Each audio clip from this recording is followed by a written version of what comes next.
Ya baik, bismillahirrahmanirrahim. Assalamualaikum warahmatullahi wabarakatuh. Innal hamdalillah nahmaduhu wa nasta'inuhu wa nastaghfiruh wa na'udzu billahi min sururi anfusina wa min sayyiati a'malina. May yahdihillahu fala mudhillalah wa may yudlilhu fala hadiyalah. Asyhadu an la ilaha illallah wa asyhadu anna Muhammadar Rasulullah. Rabbi shrah li sadri wa yassir li amri wahlul 'uqdatam min lisani yafqahu qawli.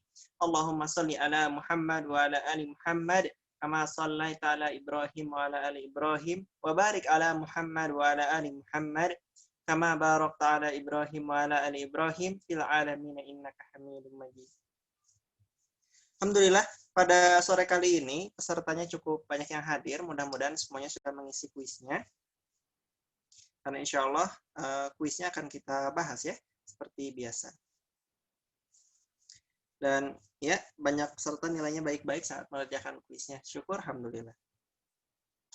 Sebelumnya mari kita mulai dengan membacakan ayat Quran dulu pertama-tama. Sebagaimana biasanya saya ingin membacakan Quran surat An-Nisa ayat pertama. A'udzubillahi minasyaitonirrajim. Bismillahirrahmanirrahim. Ya ayuhannasu taqu rabbakumul ladzi khalaqakum min nafsin wahidatin wa khalaqa minha zawjaha wa batha minhuma rijalan katsiran wa nisaa'a.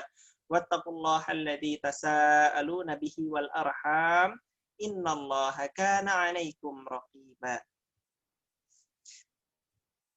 Pada pertemuan yang sekarang kita akan membahas materi ke-13 yaitu dakwah keluar Makkah. Perlu teman-teman ketahui ya bahwa pertemuan-pertemuan sebelumnya sudah dibahas terkait perjuangan Rasulullah Shallallahu Alaihi Wasallam. Pada mulanya memang mendapatkan banyak penyiksaan saat Umar dan Hamzah masuk Islam, maka kaum muslimin teringankan siksaannya. Namun ternyata siksaannya beralih dari siksaan fisik menjadi pemboikotan, dan setelah pemboikotan dibatalkan pun ternyata Abu Thalib dan Khadijah mengalami penurunan kesehatan akibat pemboikotan hingga akhirnya mereka berdua meninggal dunia. Rahimahullahu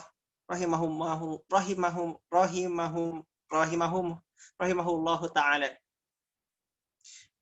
Jadi setelah Rasulullah mendapatkan kebuntuan berdakwah di Makkah, akhirnya Rasulullah harus mencari dakwah di luar Makkah karena Makkah sudah tidak kondusif lagi. Ini juga menjadi pelajaran buat kita semua teman-teman, bahwa saat kita mengalami satu kebuntuan, satu masalah, maka ingatlah bahwa sesungguhnya bumi Allah itu luas. Ardallahi wasi'. Semuanya bumi Allah itu luas. Jadi karena bumi Allah luas, maka kalau di satu tempat kita mengalami kendala, maka berpindahlah, mudah-mudahan di tempat lain akan ada yang lebih baik. Sebagaimana Rasulullah di Makkah, nampaknya petinggi Quraisy tidak akan kunjung masuk Islam, Makkah tidak akan menjadi Islam dengan segera, malah mendapatkan hambatan yang luar biasa, maka Rasulullah pun mencari ke luar Makkah, yang sebelumnya Rasulullah fokus dakwah di Makkah. Mencari-cari di antara salah satu tujuan Rasulullah berdakwah adalah kota Taif. Kota Taif, kota yang kurang lebih 96 km dari kota Makkah. Mungkin jaraknya kalau teman-teman ada di Jakarta 90 km tuh ke Purwakarta mungkin ya. Ke Purwakarta. Jadi kalau kita naik kendaraan, naik mobil lewat tol mungkin hanya perlu sejam. Tapi Rasulullah tidak sebentar berjalan kaki. Dan kalau teman-teman sudah melihat video yang saya share tentang kota Taif, maka akan dilihat tebing-tebing terjal yang sangat tinggi, yang itulah Rasulullah mendaki ke tebing-tebing yang terjal tersebut. Kota Taif itu kota yang istimewa. Kenapa? Karena dia merupakan sedikit tempat di antara Jazirah Arab yang sangat subur, sehingga para petinggi Quraisy kalau memiliki banyak harta, maka mereka menabungkan hartanya diantaranya dengan membeli tanah-tanah di Taif dan dijadikan kebun-kebun mereka. Kota Taif juga sumber pangan dari masyarakat Makkah, Jadi Mekah sebagai pusat perdagangan dan pusat agama, maka sumber makanannya biasanya didagangkan dari Taif. Akhirnya Rasulullah pun berdakwah ke Taif. Selama perjalanan Rasulullah ditemani oleh Zaid bin Harithah. Teman-teman sudah belajar sebelumnya bahwa Zaid bin Harithah adalah anak asuh Rasulullah Shallallahu Alaihi Wasallam. Kalau anak angkat ya atau apapun bahasanya, dikhawatirkan bahasanya kurang tepat karena tidak boleh ya seorang mengaku-ngaku anak orang lain sebagai anaknya. Tapi kalau anak asuh, berarti seseorang mengasuh anak orang lain, maka itu bahasa yang lebih syar'i. Sebagaimana Zaid bin Harithah tidak disebut sebagai Zaid bin Muhammad. Oke. Rasulullah datang ke Taif bertemu dengan kabilah Thaqif. Kabilah Thaqif ini termasuk kabilah yang keras dalam menerima dakwah Islam. Mereka nanti belakangan ditaklukkan oleh Rasulullah di tahun kurang lebih tahun 9 Hijriah. Jadi masuk Islamnya belakangan. Di antara petinggi mereka itu adalah para putra Amr bin Umair Ats-Tsaqafi. Jadi bukan Amr bin Umairnya. Amr bin Umair adalah bapak bapak dari 3 petinggi di kota Thaqif. Jadi mungkin Amr bin Umairnya mungkin sudah meninggal. Tersisalah anak-anaknya yang menjadi meneruskan kepemimpinan, yaitu Abdul Jalil, ada Mas'ud dan Habib bin Amr. Nah, Rasulullah datang ke sana dan akhirnya berdakwah Islam di tempat tersebut. Abdul Jalil didakwahi pertama, kemudian Rasulullah pun diledek bahwa andai Rasulullah benar-benar diutus, maka Kisbah Ka'bah akan dirobek atau ya intinya akan hancur sebagai bentuk penghinaan. Kalau berdakwah yang kedua ke Mas'ud, maka kata Mas'ud, dia mempertanyakan kepada Rasulullah kenapa harus Rasul yang jadi nabi, kenapa tidak dia dan itu gitu kan, kenapa bukan orang lain yang nabi. Jadi dia intinya menolak, bukan mempertanyakan, karena Rasulullah tuh akhlakulnya sudah karimah, yang paling sempurna akhlaknya di Mekah, itu pun ditolak. Nah, kemudian ada Habib. Untuk Habib, dia menggunakan bahasa penolakan yang lebih baik, namun tentu saja intinya menolak sama, yaitu kalau misalkan Rasulullah benar-benar utusan Allah, maka kalimat maka dia Rasulullah terlalu suci untuk dibantah, dan itu kan jadi bencana buat Habib. Tapi kalau bukan Rasulullah, maka tidak ada waktu berbicara dengan pendusta. Intinya tetap sama, yaitu menolak. Nah, akhirnya Rasulullah meminta kedatangannya dirahasiakan, jangan diributkan. Rasulullah ingin datang ke satu-satu masyarakatnya, tidak mau viral, tidak mau ngambil konfrontasi, ingin datang satu-satu saja.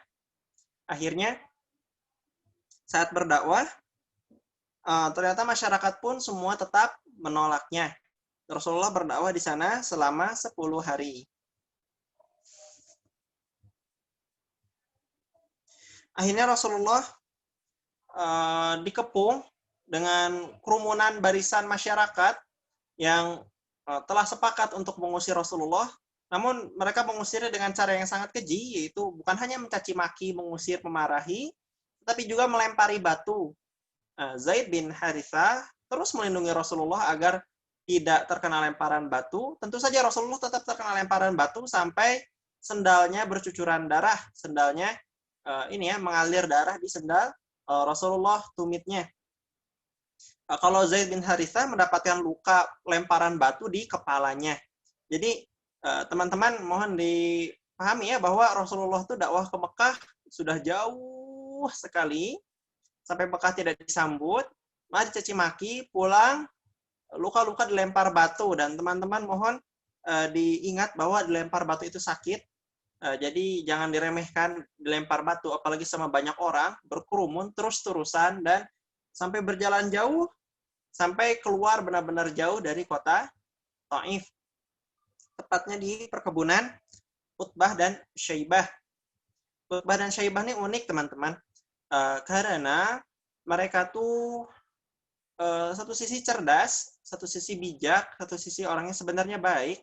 Dan pada mulanya mereka tuh ingin menerima Islam, namun karena diledek teman-temannya, akan kehilangan para teman-teman petinggi Quraisy, bisa jadi kehilangan kedudukan di kota Mekah, dan banyak sekali alasan sehingga mereka menolak menerima Islam, padahal seringkali terkagum-kagum dengan Islam.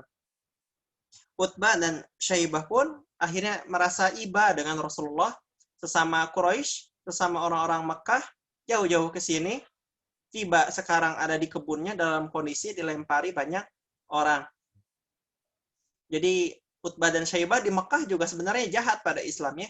Cuman untuk sekarang mereka melihat Rasul dilempar batu, yang padahal di Mekah itu tidak mungkin dilakukan. Pasti Bani Hashim dan Bani Al-Muttalib akan membela Rasulullah. Sekarang Utbah dan Syaibah merasa iba, akhirnya mengirim budaknya kepada Rasulullah yang sedang bersandar di antara pohon kurma. Teman-teman tahu kan kebun kurma itu mungkin kurma itu pohonnya merambat. Jadi kalau sudah rindang bisa ada tempat naungan yang cukup nyaman di bawah pohon kurma. Maka Adas pun membawa setangkai kurma kepada Rasulullah, seorang budak tersebut, dan ketika disampaikan, Rasulullah menerimanya dengan baik, dan saat memakan mengucapkan basmalah, Bismillah, Bismillah. Yang ucapan tersebut aneh di telinga Adas karena kurma, anggur ya, kebun anggur. Ya, Rasulullah ada di kebun anggur. Ya, Rasulullah di kebun anggur. Jadi kebun anggur yang merambat. Mekah ini Taif ini cukup subur. Kalau di Mekah yang tumbuh paling hanya rumput-rumput saja, ya untuk hewan ternak. Kalau di Taif sangat subur. Kalau kata Ustadz yang bercerita, datang ke Taif itu ibarat datang ke Bogor. Jadi benar-benar subur. Sehingga saya pun tidak heran kalau benar-benar ada kebun-kebun anggur di Taif ya, pinggiran Taif. Maka Adas pun membawa setangkai anggur untuk diberikan kepada Rasulullah. Rasulullah menerimanya dengan baik. Lalu Rasulullah pun mengucapkan basmalah dan dipertanyakan oleh Adas bahwa ini perkataannya asing gitu kan, kata Adas. Rasulullah pun bertanya kepada Adas, siapa namamu dan dari mana? Akhirnya dia menjawabkan bahwa dia Adas. Terus ditanya agamanya Nasrani, dan ditanya dari mana, maka ia berkata dari Nineveh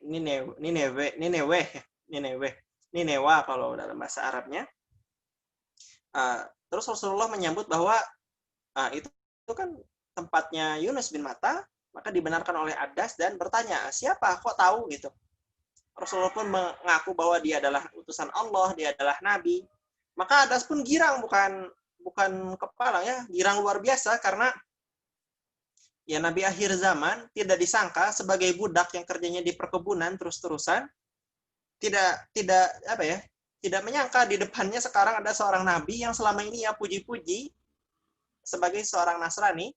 Akhirnya dia pun menjadi umat Rasulullah dan menciumi Rasulullah di kebun tersebut. Utbah dan Syaibah yang walaupun iba masih memusuhi Islam, mereka pun akhirnya geram dan ya tidak suka dengan Rasulullah. Tidak suka dengan budaknya. Oke, Rasulullah berjalan. Oh ya teman-teman, jadi untuk kisah Adas tidak ada kisah yang tidak ada riwayat berikutnya selain riwayat yang ini. Jadi riwayat kisah tentang Adas cukup sampai sini. Saya juga sebenarnya penasaran gimana nasib Adas setelah ini. Namun ternyata sejarah Islam tidak menemukan riwayat selain riwayat yang ini. Rasulullah pulang dan terus melanjutkan perjalanan sampai di Qarn Manazil. Di Qarn Manazil, Rasulullah ditawari oleh malaikat Jibril yang sedang bersamanya adalah malaikat penjaga gunung yang Allah telah memerintahkan bahwa Rasulullah bebas untuk mengizinkan malaikat ini untuk melempari gunung ya, gunung Jabal Abi Kubais dan gunung di seberangnya yaitu Kuaikian untuk dilempari ke Taif sebagai bentuk azab atas penduduk Taif yang telah menghinakan Rasulullah sedemikian berat. Namun Rasulullah tidak mau dan malah berdoa kepada Allah, berharap kepada Allah agar dari keturunan mereka lahir orang-orang yang beriman kepada Allah dan memperjuangkan agamanya. Akhirnya Rasulullah pun melanjutkan perjalanan pulang, namun tentu saja ya munculnya malaikat tersebut dan tawaran tersebut sangat menghibur Rasulullah, bahwa Rasulullah walaupun tidak berhasil berdakwah, tapi setidaknya Allah ridho atas dakwah Rasulullah. Rasulullah melanjutkan perjalanan ke Wadi Nakhlah. Wadi Nakhlah dulu sempat kita sebut ketika prajurit Abrahah ingin menyerang Makkah ya, tiba di Wadi Nakhlah. Allah di sini menghibur. Mungkin teman-teman sebagian di sini ada yang sudah membaca, mempelajari, menghafal Quran surat Jin. Di antaranya adalah mengisahkan tentang masuk Islamnya bangsa Jin di tempat ini. Kalau dari ceramah alim ulama, di antaranya Ustadz Khalid Basalamah menceritakan bahwa jin-jin itu ya pada malam hari ya datang pada Rasulullah. Jadi Rasulullah di tengah gurun pasir, jin-jinnya datang berkerumunan, kepalanya seperti kendi dan mereka berwarna putih, dan akhirnya mereka melingkari Rasulullah, berkerumun mengitari Rasulullah, dan akhirnya mereka masuk Islam dan mendakwahkan Islam ke sesama bangsa jin. Jadi Rasulullah itu adalah utusan Nabi semesta alam. Jadi benar bahwa Allah telah menciptakan langit dan bumi ini diantaranya sebagai untuk menguji kita sebagai manusia, mana yang paling baik amalnya kepada Allah Subhanahu wa taala, yang taat pada Allah. Namun pemimpin di antara jin dan manusia ternyata tetap manusia, tetap Rasulullah, yaitu tetap para nabi, bukan dari jinnya sendiri. Oke. Masuk bangsa jin sudah. Rasulullah lalu melanjutkan perjalanan ke Makkah. Namun sesampainya di pinggiran Makkah, di Hiro, bukan di guanya ya, di Hironya saja, di perbatasan Makkah, Zubair memperingatkan Rasulullah bahwa Makkah ini masih berbahaya. Abu Thalib dan Khadijah sudah wafat, situasi Makkah menjadi tidak menentu, dan Rasulullah nyawanya kini terancam, tidak seperti sebelumnya. Maka Rasulullah butuh orang yang melindungi Rasulullah agar sampai Makkah tidak disakiti, tidak dikeroyoki. Maka Rasulullah mengirimkan utusan dari Bani Khuza'ah kepada 3 orang, yaitu Al-Akhnas bin Syariq, Suhail bin Amr, dan Al-Mut'im bin Adi. Al-Mut'im bin Adi ini yang teman-teman sudah dipelajari sebelumnya ya, dia yang berusaha merobek sahifah perjanjian pemboikotan Rasulullah, dan dia sangat baik sebenarnya pada Rasulullah, walaupun nanti dia meninggal dalam keadaan kafir, meninggal ketika perang Badar sebagai orang kafir. Tetapi Rasulullah sebenarnya sudah mencegah agar ia tidak dibunuh, dia masuk Islam. Namun ternyata Al-Mut'im bin Adi tetap dalam kekafirannya. Tapi maaf, itu Abu Bakhtari. Kalau Al-Mut'im bin Adi, dia meninggal tidak lama setelah peristiwa ini. Jadi Al-Mut'im bin Adi akhirnya menerima Rasulullah di Mekah dan melindungi Rasulullah. Maaf ya, untuk tadi yang meninggal di Perang Badar itu bukan Al-Mut'im bin Adi, tapi itu Abu Al-Bakhtari. Saya tertukar. Kalau Al-Mut'im bin Adi tidak meninggal di Perang Badar, meninggal dalam keadaan kafir, tetapi dia pernah berjasa besar pada Rasulullah SAW. Dia membawa dirinya, keluarganya, kabilahnya yang besar itu untuk menjaga Rasulullah, membawa pedang-pedang dan mengumumkan di Mekah bahwa mulai hari itu setelah Abu Thalib wafat, maka Al-Mut'im bin Adi dan kabilahnya yang akan menjaga Rasulullah, dan dibawa ke rumah Rasulullah diiring-iringi oleh orang-orang yang mengacungkan pedangnya siap untuk membela Rasulullah. Maka Rasulullah mulai hari itu aman. Karena bahkan Abu Jahal pun yang sangat menghormati Al-Mut'im bin Adi ini, dia akhirnya ikut bersepakat untuk tidak menyakiti Rasulullah karena rasa hormatnya kedudukan dari Mut'im bin Adi. Jadi tidak semua para petinggi Quraisy itu jahat, tidak semua orang-orang Quraisy itu ingin membunuh Rasulullah. Sebagian masih ada hati nuraninya bahwa masa iya membunuh sesama keluarga yang menyuruh dakwah, menyuruh supaya berkata bahwa Allah adalah Tuhannya. Jadi berkenang ya, bagi Rasulullah sayang usianya tidak panjang. Jadi Rasulullah mendapatkan perlindungan setelah meninggalnya Abu Thalib dari Bani Khuza'ah, dari Mut'im bin Adi dan kaumnya.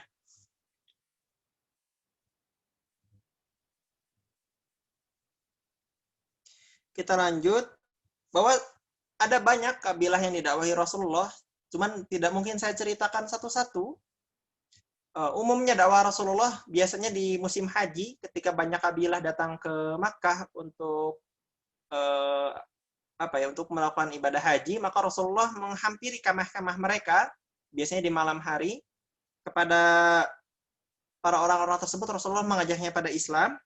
Namun ada beberapa kabilah yang tidak Rasulullah temui di saat musim haji, maka Rasulullah pun mendatanginya ke tempat-tempat tinggal mereka. Ini ada banyak yang saya tulis ya.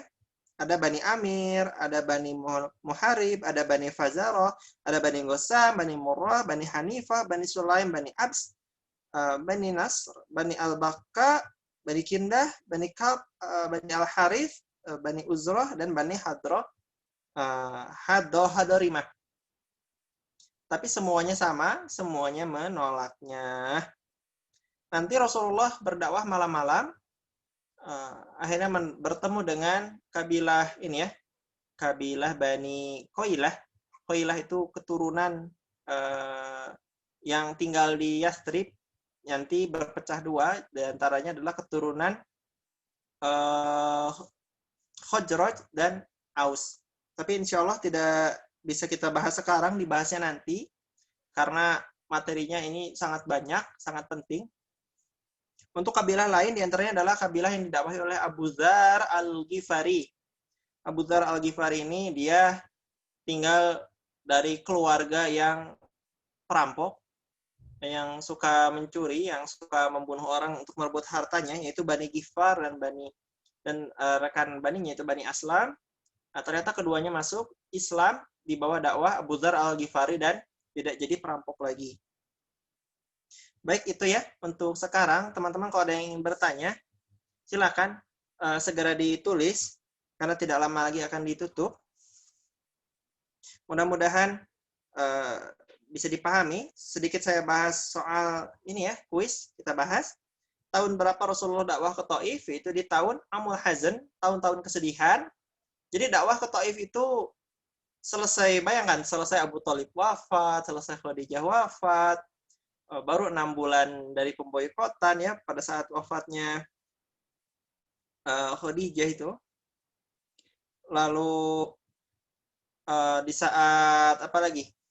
Di saat Rasulullah harus mencari dakwah ke tempat lain, ternyata dilempari batu, maka jadilah ini benar-benar Amul Huzn, tahun kesedihan. Tahun berapa? Itu tahun 10 kenabian atau 3 tahun sebelum hijrah. Terus siapa yang menemani Rasulullah berdakwah ke Taif? Yaitu Zaid bin Harithah, anak asuh Rasulullah. Kabilah apa yang ditemui di Taif? Kabilah Bani Thaqif. Siapa petinggi Taif yang ditemui Rasulullah? Bukan Amr bin Umair, itu bapaknya. Tapi yang ditemui Rasulullah adalah Mas'ud bin Amr. Berapa lama Rasulullah dakwah di Taif? 10 hari. Di mana Rasulullah istirahat di kebun anggur Utbah dan Syaibah. Apa yang ditawarkan malaikat untuk menghibur Rasulullah? Ini ya, untuk melempari penduduk Taif dengan gunung Jabal Abu Qubais dan seberangnya yaitu gunung Huayqian. Siapa yang masuk Islam saat Rasulullah pulang ke Makkah? Ada dua, yaitu Adas. Dua cerita, yaitu satu Adas. Cerita kedua adalah tentang jin yang awalnya sedang lewat mendengarkan Quran, ternyata masuk Islam.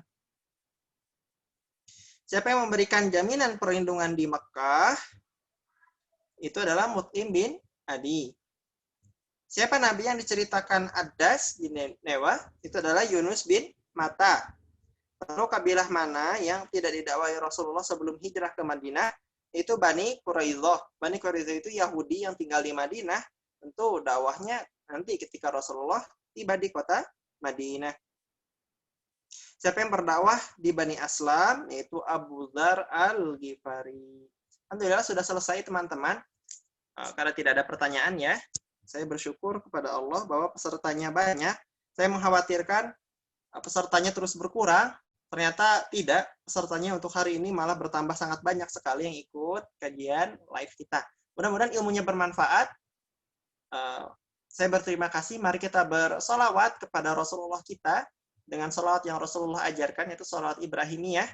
Sebagai bentuk cinta kasih kita kepada Allah, kita berterima kasih kepada Allah, berterima kasih kepada Rasulullah dengan bersolawat kepadanya, yang dengan kita bersolawat padanya, maka Rasulullah akan insya Allah yang nanti bisa memberi syafaat kepada kita, dan Allah akan membalas kita dengan 10 kebaikan. Kita salat Ibrahimiyah.